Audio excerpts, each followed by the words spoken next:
نہیں وعلیکم السلام. جی میں بتانے لگا ہوں. صفحہ نمبر ہے 170 170 کتاب مسائل بہشتی دیور.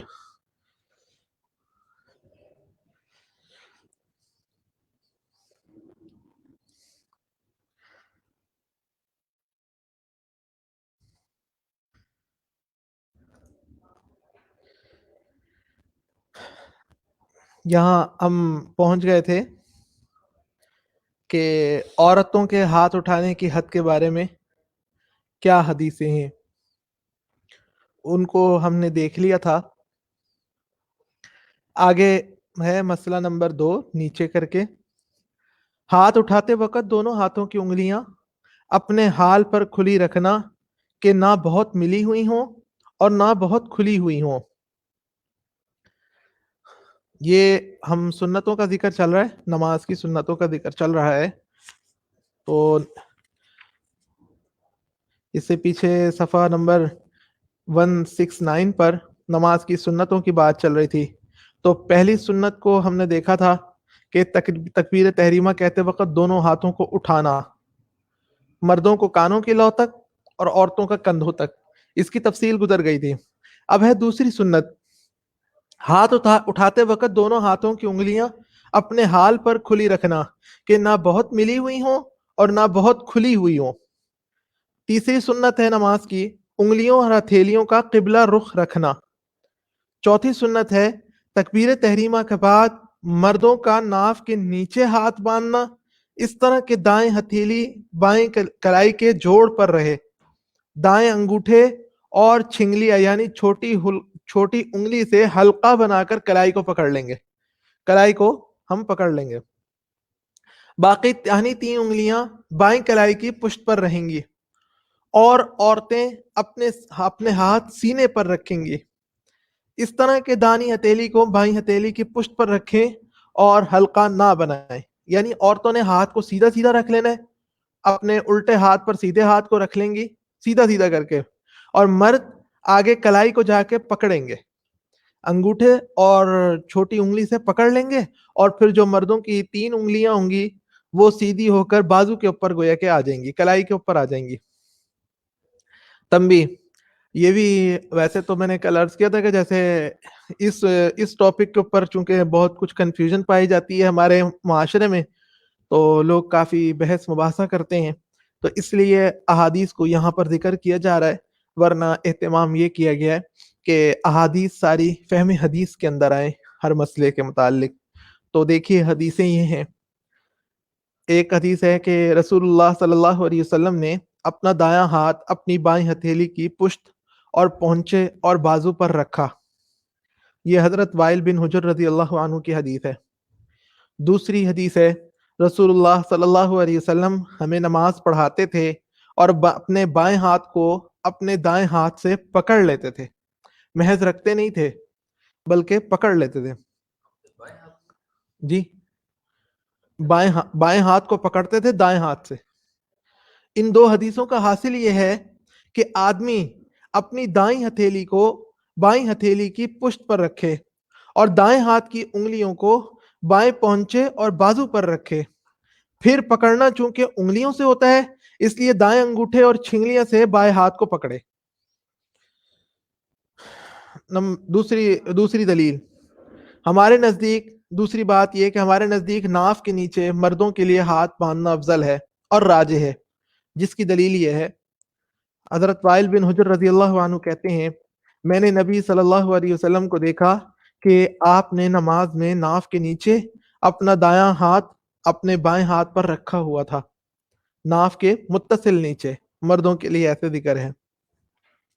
تیسری بات، عورت اپنے ہاتھ سینے پر باندھے کیونکہ اس میں عورت کے لیے زیادہ پردہ ہے، اور رسول اللہ صلی اللہ علیہ وسلم کا عورت کی نماز کے بارے میں ارشاد ہے کہ عورت جب سجدہ کرے تو اپنا پیٹ اپنی رانوں سے چپکا لے ایسے طور پر کہ اس کے لیے زیادہ سے زیادہ پردے کا سبب بنے، پردے کا موجب ہو. نیز یہ بھی آپ صلی اللہ علیہ وسلم نے فرمایا کہ عورت کا حکم اس بارے میں مرد جیسا نہیں ہے بلکہ عورت کو اپنے افعال میں پردے کا لحاظ رکھنا ہوگا. تو کل میں نے عرض کیا تھا کہ عورت اور مرد کی نماز میں بنیادی فرق ہے کہ عورت کی نماز ننگے سر بالکل بھی نہیں ہوتی اور مرد کی نماز ننگے سر ہو جاتی ہے. بلکہ جو لوگ کہتے ہیں، یہ دعویٰ کرتے ہیں کہ مرد اور عورت کی نماز میں کوئی فرق نہیں ہے، وہ تو اسپیشلی یہ بات کہتے ہیں کہ مردوں کی نماز ننگے سر افضل ہے اور عورتوں کی نماز وہ کہتے ہیں کہ ننگے سر نہیں ہوتی. تو ہمیں معلوم ہی ہوا کہ عورت اور مرد کی نماز میں بڑا فرق ہے. اس لیے ہم یہ نہیں کہہ سکتے کہ عورت اور مرد کی نماز سیم ہے، اس لیے جیسے مرد کریں گے ویسے ہی عورت بھی کرے گی، یا جیسے عورتیں کریں گی مرد بھی ویسے کریں گے، کوئی فرق نہیں ہے. ایسی کوئی بات نہیں ہے، یہ ضابطہ ان کا درست نہیں ہے. نہیں سنت کی بات نہیں، میں یہ کہہ رہا ہوں کہ جو لوگ یہ بات اٹھاتے ہیں کہ عورت اور مرد کی نماز سیم ہے، ان کے نزدیک مردوں کی نماز ٹوپی پہن کے افضل نہیں ہے. ان کے نزدیک وہ خود کہتے ہیں کہ مردوں کی نماز ننگے سر افضل ہے، پھر دوسری طرف کہتے ہیں کہ عورت مرد کی نماز میں کوئی فرق بھی نہیں ہے. تو عورت کی نماز کیا ان کے نزدیک بغیر دوپٹے کے ننگے سر ہو جاتی ہے؟ نہیں ہوتی. وہ پھر ان کی اپنی جیسی مرضی ترتیب ہو، ہم ان کو نہیں دیکھتے. ہم تو یہ بات یہ بات نقطہ عرض کرنے کا مقصد یہ ہے کہ عام طور سے کنفیوژن یوں پیدا ہوتی ہے کہ لوگ کہتے ہیں ہمارے معاشرے میں کہ مرد اور عورت کی نماز میں کوئی فرق نہیں ہے. تو پھر جو چیز کہیں پہ مردوں کے لیے ثابت ہے وہ کہتے ہیں عورتیں بھی ایسے ہی کریں گی. جو چیزیں ہمارے نزدیک عورتوں کے لیے ثابت ہے احادیث سے، وہ کہتے ہیں مرد بھی ایسے ہی کریں گے، کہ مردوں اور عورتوں کی نماز میں کوئی فرق نہیں ہے. تو عرض یہ کیا کہ پوائنٹ ان کا درست نہیں ہے، بہت بڑا فرق ہے. خود انہی سے پوچھیں کہ آپ کے نزدیک مردوں کی نماز کیا ننگے سر ہو جاتی ہے، تو وہ کہیں گے مردوں کی نماز ننگے سر پڑھنا افضل ہے. اور پوچھیں کہ عورتوں کی نماز ننگے سر ہو جاتی ہے تو کہیں گے نہیں، عورت کی نماز ننگے سر نہیں ہوگی. تو اس کا مطلب یہ کہ بہت بڑا فرق نکل آیا. تو پھر جب ایک جگہ پہ نکل آیا تو اور جگہوں پہ اگر ہم فرق بتا رہے ہیں آپ کو احادیث سے، تو کون سی ایسی بات ہو گئی؟ ہم بھی تو احادیث ہی سے ذکر کر رہے ہیں، کون سا اپنی بات ذکر کر رہے ہیں. دوسری جگہوں پہ وہ احادیث کو اصل میں لیتے نہیں ہیں، جہاں پر وہ چاہتے ہیں وہیں پر احادیث کو لیتے ہیں، اس لیے یہ کنفیوژن پیدا ہو جاتی ہے. اچھا جی، آگے ہے نماز کی سنتوں میں سے 5ویں سنت پہلی رکعت میں ثنا یعنی سبحانک اللہم پڑھنا. 6ٹھی سنت ہے نماز کی صرف پہلی رکعت میں قرات کے لیے اعوذ پڑھنا اور ہر رکعت کے شروع میں بسم اللہ پڑھنا. 7ویں سنت ہے فرض نماز کی تیسری اور چوتھی رکعت میں سورہ فاتحہ پڑھنا. ہم پیچھے بھی 2 دفعہ اس کو ڈسکس کر چکے ہیں، 2 دفعہ آ چکا ہے کہ فرض نماز کے علاوہ باقی تمام نمازوں میں ہر رکعت کے اندر قرات کرنا فرض ہے اور سورہ فاتحہ کا پڑھنا بھی واجب ہے، اور کسی اور سورت کا پڑھنا بھی واجب ہے. لیکن خود فرضوں کے اندر وہ والے فرض کہ جن کے جو 2 رکعت سے زائد والے، ان کی دوسری 2 رکعتوں میں یا مغرب کی نماز ہے تو آخری رکعت میں قرات کرنا بھی سنت ہے اور سورہ فاتحہ پڑھنا بھی سنت ہے، جماعت کے ساتھ بھی، چاہے انفرادی پڑھ رہا ہو چاہے جماعت کے ساتھ پڑھ رہا ہو. سورہ فاتحہ پڑھنا صرف سنت ہے. نہیں وہ تو اعوذ باللہ کا تو پہلے ذکر ہوا ہے، وہ تو جو بھی قرات کرے گا اس کے لیے نا. 7ویں سنت ہو گئی فرض نماز کی تیسری اور چوتھی رکعت میں سورہ فاتحہ پڑھنا. 8ویں سنت نماز کی ہر رکعت میں الحمد کے بعد امام اور منفرد یعنی تنہا نماز پڑھنے والے کو آمین کہنا. قرات بلند آواز سے ہو تو سب مقتدیوں کو بھی آہستہ آواز سے آمین کہنا ہے. اگر قرات بلند آواز سے ہو رہی ہو، قرات سنائی دے رہی ہے، سورہ فاتحہ ختم ہو گئی ہے، تو مقتدی بھی پھر آمین کہیں گے لیکن وہ آہستہ آواز سے. اور اگر قرات آواز سے نہیں ہو رہی، آہستہ ہو رہی ہے، تو تب تو مقتدیوں کو پتہ ہی نہیں لگے گا، اس لیے آہستہ آواز سے کہنے کا بھی وہاں پہ موقع نہیں ہوگا. باقی اس کی بھی حدیثیں، اس پہ بھی کافی کنفیوژن چلتی ہے، تو یہاں پر اس کی حدیثیں ذکر نہیں ہیں. انشاءاللہ وہ حدیثیں پھر آپ کے سامنے فہم حدیث میں تفصیل سے آ جائیں گے.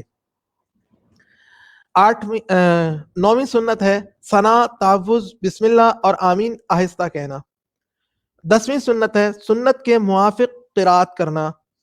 سنت کے موافق قرات کتنی ہونی چاہیے، کیا ہے، اس کی آگے تفصیل آ رہی ہے. مسئلہ، اگر سفر کی حالت ہو یا کوئی ضرورت درپیش ہو تو اختیار ہے کہ سورہ فاتحہ کے بعد جو سورت چاہے پڑھیں، اور اگر سفر اور ضرورت کی حالت نہ ہو تو فجر اور ظہر کی نماز میں سورہ حجرات اور سورہ بروج اور ان کے درمیان کی صورتوں میں سے جس صورت کو چاہیں پڑھیں. سورہ حجرات سے سورہ بروج کے درمیان تک یعنی جتنی چاہیں صورتیں پڑھیں. فجر کی پہلی رکعت میں بنسبت دوسری رکعت کے بڑی صورت ہونی چاہیے. باقی اوقات کی نمازوں میں دونوں رکعتوں کی صورتیں برابر ہونی چاہیے. وہاں پہ پہلی رکعت میں قرات لمبی اور دوسری میں چھوٹی نہیں ہوگی. ایک دو آیات کی کمی زیادتی کا اعتبار نہیں ہوتا, ایک دو آیات سے فرق نہیں پڑتا.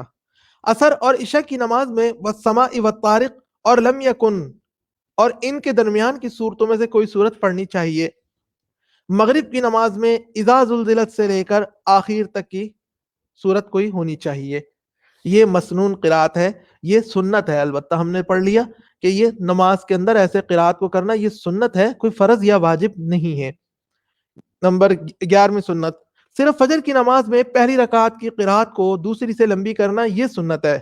باقی رکعتوں میں باقی نمازوں میں ہم نے دیکھ لیا کہ برابر پڑھنا یہ سنت ہے. 12ویں سنت ہے رکوع میں 3 بار سبحان ربی العظیم کہنا. 13ویں سنت ہے رکوع میں مردوں کو چاہیے کہ وہ اپنی پیٹھ کو بچھا دیں اور سر کو پشت کی سیدھ میں رکھیں, یعنی بالکل ان کی پیٹھ جو ہے نا وہ سیدھی ہو جائے. دونوں ہاتھوں کی کھلی انگلیوں سے گھٹنوں کو پکڑیں, پنڈلیوں کو سیدھا رکھیں, گھٹنوں کو خم نہ دیں, یعنی گھٹنے بھی آگے کو موڑے ہوئے نہ ہوں بلکہ بالکل سیدھا رکھیں, اور بازوؤں کو اپنے پہلوؤں سے جدا رکھیں. تنبیہ, عورتوں کے لیے سنت یہ ہے کہ وہ صرف اس قدر جھکیں کہ ان کے ہاتھ گھٹنوں تک پہنچ جائیں, کمر بالکل سیدھی نہ بچھائیں, ہاتھوں کی انگلیاں ان کی ملی ہوئی ہونی چاہیے, گھٹنوں پر صرف ہاتھ رکھ دیں, زور نہ دیں, گھٹنوں میں خم رکھیں, مردوں کی طرح خوب سیدھے نہ کریں اور بازو پہلو سے ملائے رکھیں. بالکل چینج ہے عورتوں کا طریقہ.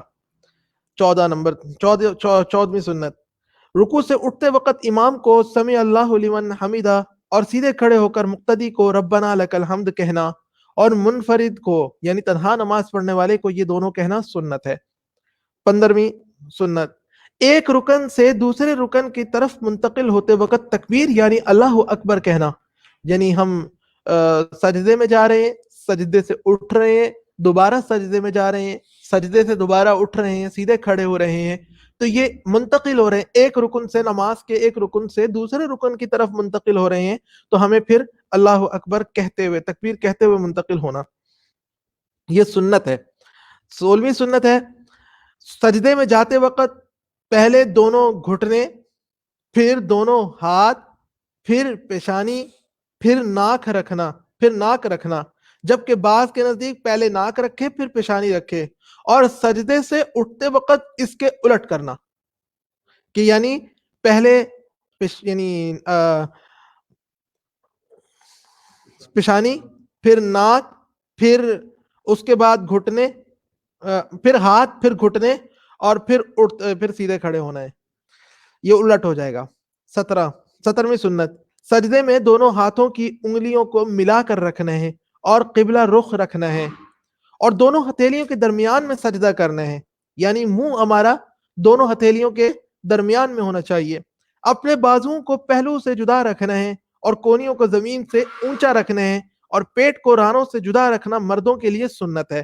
تنبیہ, عورت کے لیے سجدے میں سنت یہ ہے کہ وہ بازو پہلوؤں سے اور پیٹ ران سے اور ران پنڈلیوں سے اور پنڈلیاں اور کوہنیاں زمین سے ملا لے اور پاؤں کھڑے نہ کرے, کیونکہ نبی صلی اللہ علیہ وسلم کا ارشاد ہے عورت جب سجدہ کرے تو اپنا پیٹ رانوں سے چپکا لے, ایسے طور پر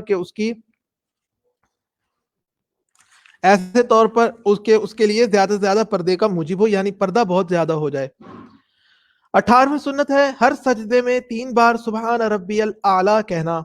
19ویں سنت ہے دوسرے سجدے کے بعد جب دوسری رکعت کے لیے کھڑا ہو تو پنجوں کے بل اٹھے اور گھٹنوں پر ہاتھ رکھ کر اٹھے, یعنی اپنے ہاتھوں کو زمین پر ٹیک کر ہاتھوں کے سہارے نہ اٹھے, ہاتھوں کے بوجھ پر نہ اٹھے, بلکہ گھٹنوں کے اوپر اٹھے, اپنے گھٹنوں کے اوپر زور دے کر گویا کہ اٹھے, تو یہ سنت ہے. ہاں کوئی بوڑھا ہو گیا ہے تو ایک علیحدہ بات ہے کہ کسی کے لیے ضعف ہو گیا, لیکن جوان لوگ ہوتے ہیں وہ کبھی کبھی اس کے الٹ کر جاتے ہیں.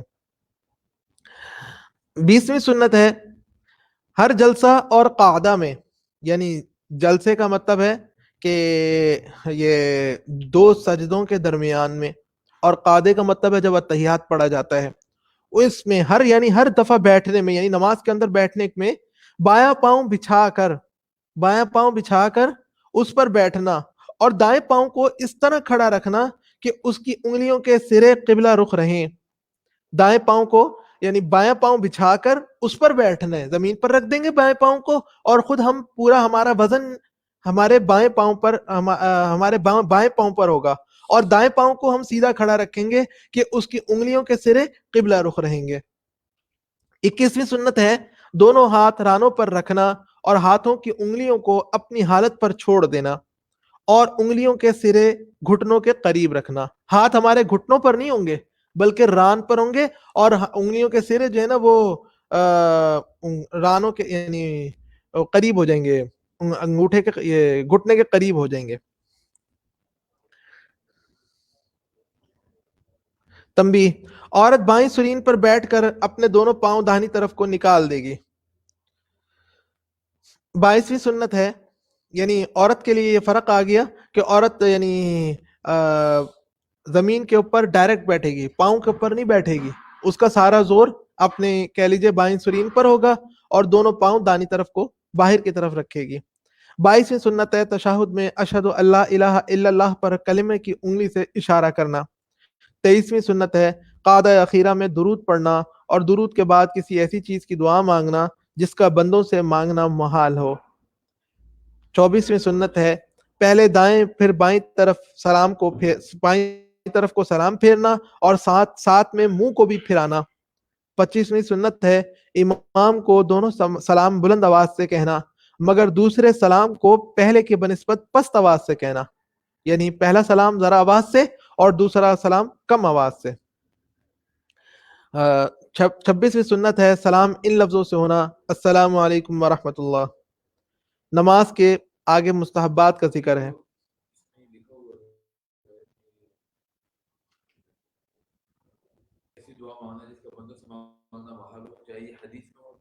جی، قرآن کی دعا ہو یا حدیث میں ذکر دعا ہو تو وہ ساری دعائیں مانگ سکتے ہیں. بس جو بندوں سے مانگتے ہیں نا پانی دو، کھانا پکڑاؤ، ایسی دعائیں نہیں مانگنی.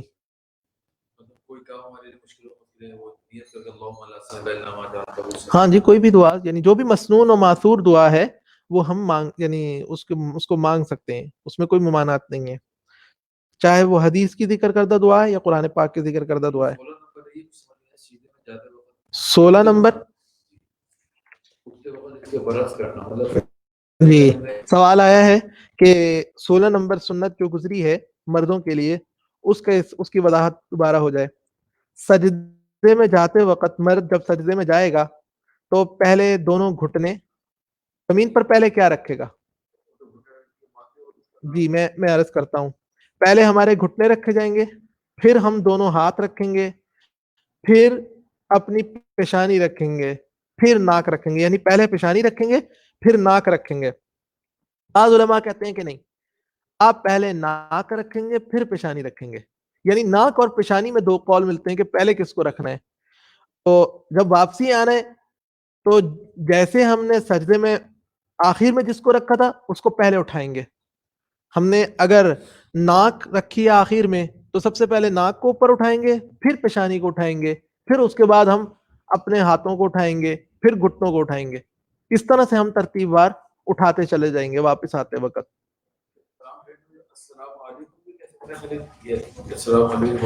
جی وہ تو آیا تھا کہ السلام، کل اس میں بارے میں بات آئی تھی کہ یہ بھی کہہ سکتے ہیں، السلام علیکم بھی کہہ سکتے ہیں، لیکن مسنون لفظ جو ہے نا ورحمۃ اللہ کے ساتھ سنت پوری ادا کرنی چاہیے.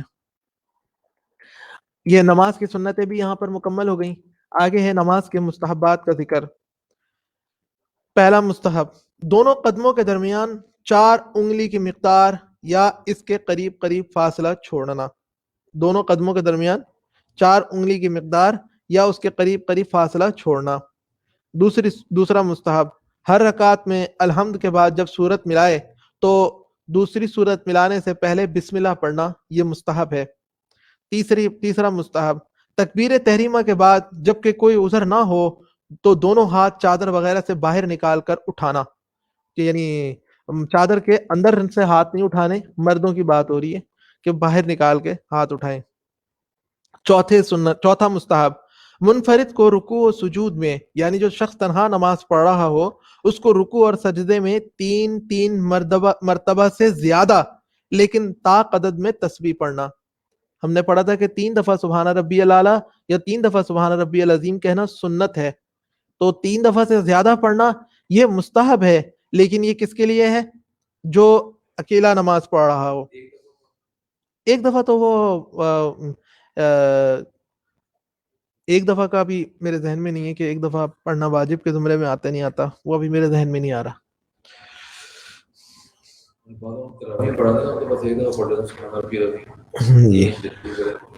جی منفرد کو، تنہا نماز پڑھنے والے کو، یہ تو آگے ہے 5واں مستحب ہے، جماعی آئے، کسی کو نماز کے اندر جماعی آئے تو منہ خوب بند کر لے، اور اگر کسی طرح نہ رکے تو ہاتھ کی ہتھیلی کی پشت سے روکے، یعنی نماز میں جماعیاں لینا یہ مستحب کے خلاف ہے۔ ہتھیلی کی پشت کی طرف سے روک لے، الٹی طرف سے روک لے۔ جی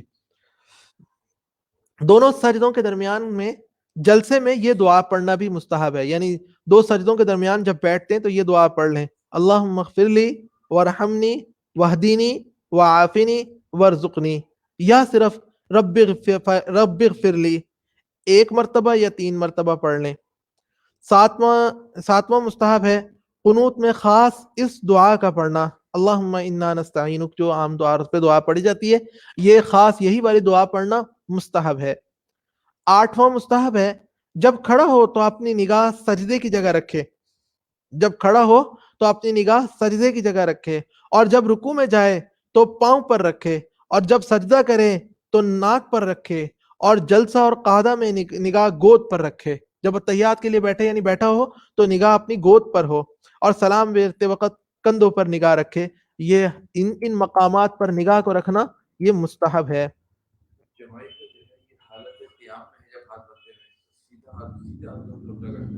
جی کوئی بھی نماز کے اندر کوئی بھی صورت ہو، سوال آیا ہے کہ جماعی میں جب منہ بند کرنے تو ہاتھ کی ہتھیلی کی پشت کے، کوئی بھی ہو ہاتھ کی ہتھیلی کی پشت سے روکنے اس کو بس۔ جی کوئی بھی ہو، اس کا ذکر نہیں ہے، کوئی سا بھی ہو۔ مسئلہ، نماز ختم کر چکنے کے بعد دونوں ہاتھ سینے تک اٹھا کر پھیلائے اور اللہ تعالیٰ سے اپنے لیے دعا مانگے، اور امام ہو تو تمام مقتدیوں کے لیے بھی، اور دعا مانگ چکنے کے بعد دونوں ہاتھ منہ پر پھیر لے۔ مقتدی خواہ اپنی دعا مانگے یا امام کی دعا سنائی دے تو سب آمین آمین کہتے رہیں، سب طرح سے کر سکتے ہیں، لیکن دعا مانگنا یہ مستحب ہے۔ مسئلہ، جن نمازوں کے بعد سنتیں ہیں جیسے ظہر، مغرب، عشاء، ان کے بعد بہت دیر تک دعا نہ مانگے، بلکہ مختصر دعا مانگ کر سنتوں میں کے پڑھنے میں مشغول ہو جائے، اور جن نمازوں کے بعد سنتیں نہیں ہیں جیسے فجر، عصر، ان کے بعد جتنی دیر تک چاہے دعا مانگے، اور امام ہوں تو مقتدیوں کی طرف دائیں یا بائیں منہ پھیر کر بیٹھ جائے اور اس کے بعد دعا مانگے، بشرطے کہ کوئی مسبوق یعنی جس کی رکعتیں گئی بھی ہوں اس کے بالکل پیچھے نماز نہ پڑھ رہا ہو۔ اگر 1 یا 2 صفحے پیچھے ہو تو پھر کوئی حرج کی بات نہیں ہے، یعنی بالکل نمازی کے سامنے منہ کر کے دعا نہ مانگے۔ جی مستحب ہے، سنت کا درجہ یعنی وہ والے معنی میں نہیں ہے کہ سنت چھوٹ جائے تو پھر وہ جو شفاعت سے محرومی کی باعث ہوتا ہے، یہ وہ والا درجہ نہیں ہے۔ ویسے مستحبات جتنے بھی ہوتے ہیں یہ بھی سنت سے ثابت ہوتے ہیں اور فضیلت کی چیز ہوتے ہیں، ان کو چھوڑنا نہیں چاہیے، لیکن یعنی ہم اس کو سنت اس معنی میں کہہ سکتے ہیں کہ سنت سے ثابت ہیں، لیکن ایک یہ کہ رہ جائے تو بھئی آپ کیوں چھوڑ رہے؟ سنت موقدہ جس طرح سے ہوتا ہے نا، تو سنت موقدہ کا تارک ہوتا ہے تو اس کے چھوڑنے پر وعید زیادہ ہوتی ہے بنسبت مستحب کو چھوڑنا۔ نہیں ضروری مطلب نہیں ہے تو یہ مستحب کام، لیکن یہ ہے کہ یہ ایسی چھوٹے چھوٹے مستحبات ہیں کہ جن پر آسانی سے عمل ہو سکتا ہے۔ اگر آدمی کو ایمرجنسی بھی ہو، جلدی بھی جانا ہو، تو کم از کم چھوٹی سی دعا 1 دفعہ استغفار ہی پڑھ کے جا سکتا ہے، تو یہ بھی چھوڑ کے چلا جائے تو یہ بہت محرومی کی بات ہے۔ یہ کوئی ویسا مستحب تو نہیں ہے جیسا تہجد وغیرہ ہوتا ہے کہ ایک آدمی کو اٹھنا پڑے گا، رات کو دیر سے سویا ہے، پھر اٹھے گا، سردی ہے، گرمی ہے، پانی ٹھنڈا گرم 10 طرح سے اس کو یعنی مشکلات سے حاصل کرنا پڑتا ہے. تو اس کے مقابلے میں ایک سیدھا سیدھا مستحب ہے، نماز پڑھی لیے تو کم از کم اتنی دعا تو مانگ کے چلے جاؤ کہ ایک دفعہ استغفاری پڑھ کے چلے جاؤ، ایک دفعہ کوئی ہاتھ اٹھا کر ہی کی بات کر رہا ہوں کہ ہاتھ اٹھا کر ہی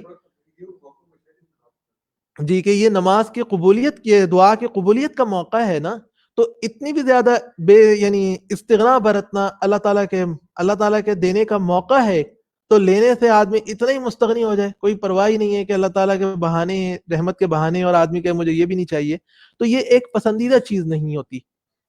اس لیے بعض لوگ سمجھانے کے لیے کرتے ہیں کہ بھائی آپ اتنے بھی یعنی آدمی کو گیا گزرا نہیں ہونا چاہیے.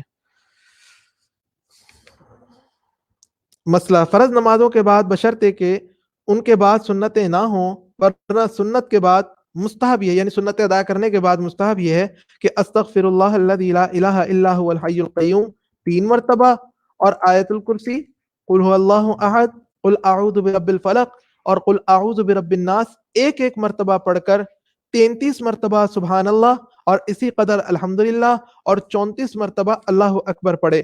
یہ ہر فرض نماز کے بعد مستحب ہے.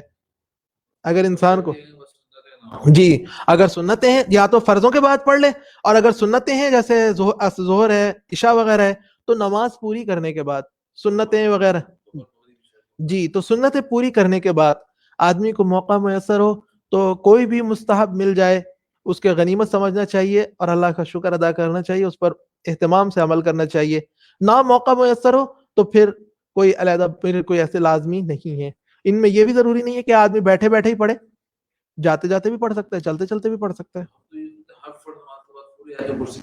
جی جی یہ بھی اسی میں مستحب میں آ گیا نا کہ وہ بھی مستحب ہے.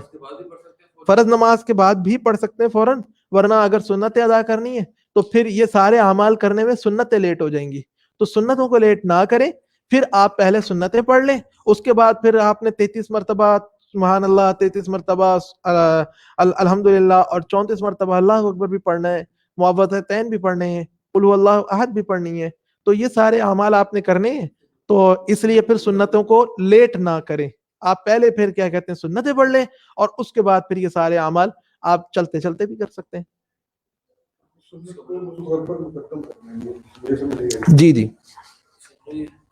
ایسا کرتے ہیں عشاء کی نماز پڑھی فرض ظہر کے فرض پر گھر جا کے سنتیں پڑھ رہے ہیں، سنتیں وہیں پر ہی پڑھنا پھر سنتوں میں یعنی آگے انشاءاللہ آ جائے گا. سنتیں گھر میں جا کے جب پڑھنی ہو تو یہ ہوتا ہے کہ پھر بیچ میں بات چیت میں کسی اور کام میں نہیں لگنا، کہ اس کو بعض علماء سمجھتے ہیں کہ اس سے جو سنت کی اصل فضیلت ہے نا وہ فوت ہو جاتی ہے. تو آپ یا تو سیدھے جا کے گھر میں جا کے پہلے سنتیں پڑھ لیں پھر کوئی اور کام کاج کریں، تو ورنہ سنتیں پہلے پڑھ لیں. ہاں وطر کے بارے میں آتا ہے کہ وطر اگر آپ کو تہجد کا یعنی اللہ تعالیٰ توفیق دیتے ہیں تو آپ کو پھر سب سے آخر میں تہجد پڑھنے کے بعد یعنی وطر پڑھنے چاہیے. نہیں میں